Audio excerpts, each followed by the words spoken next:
Hello, அஸ்ஸலாமு அலைக்கும். இதில் இப்போ நம்ம எறா பிரியாணி செய்யலாம். எறா பிரியாணி இதில் வெங்காயம், தக்காளி, இஞ்சி, பூண்டு, எறா போட்டிருக்கோம். நான் இப்போ மசாலா போட போகிறோம். எல்லாம் பேசிக் என்னன்னு இப்போது கீரை கூட்டு பண்ணோம். அதெல்லாம் நல்லா இருக்குது. பிரியாணின்னா நமக்கு மஞ்சத்தூள் போடலாம். மஞ்சத்தூள், மிளகாத்தூள் 1 ஸ்பூனு, மல்லித்தூள் 2 ஸ்பூன், அதாவது 1 2 3 1/2 ஸ்பூனு மஞ்சள் பொடினா 1 ஸ்பூனு மிளகா பொடி, 2 ஸ்பூனு மல்லிப்பொடி. இப்போ கரம் மசாலா போடும்.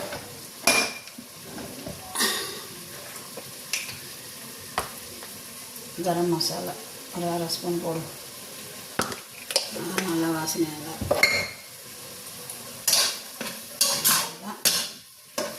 இவங்க அப்படியே கொஞ்சம் நேரம் இருக்கட்டும். தண்ணி வச்சுருக்கோம், வதக்கி அரிசி போட்டு வைப்போம். ஓகே, கொஞ்சோண்டு தயிர் போடும்.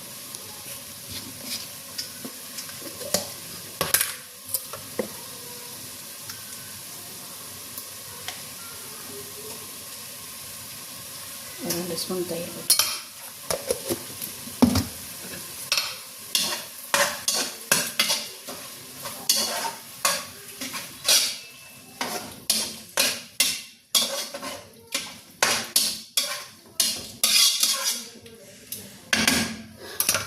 அரிசி.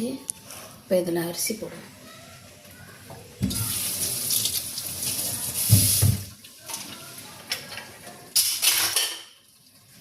நான் கொஞ்சோண்டு கேரட்டு போடணும்.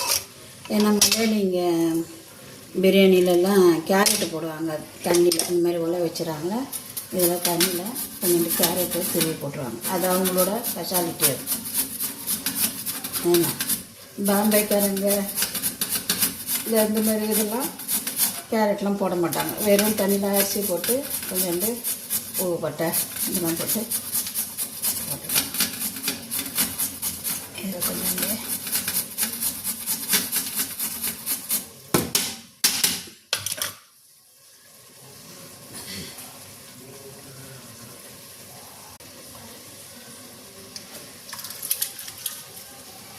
அரிசி. இப்போ அரிசி போட்டேன்.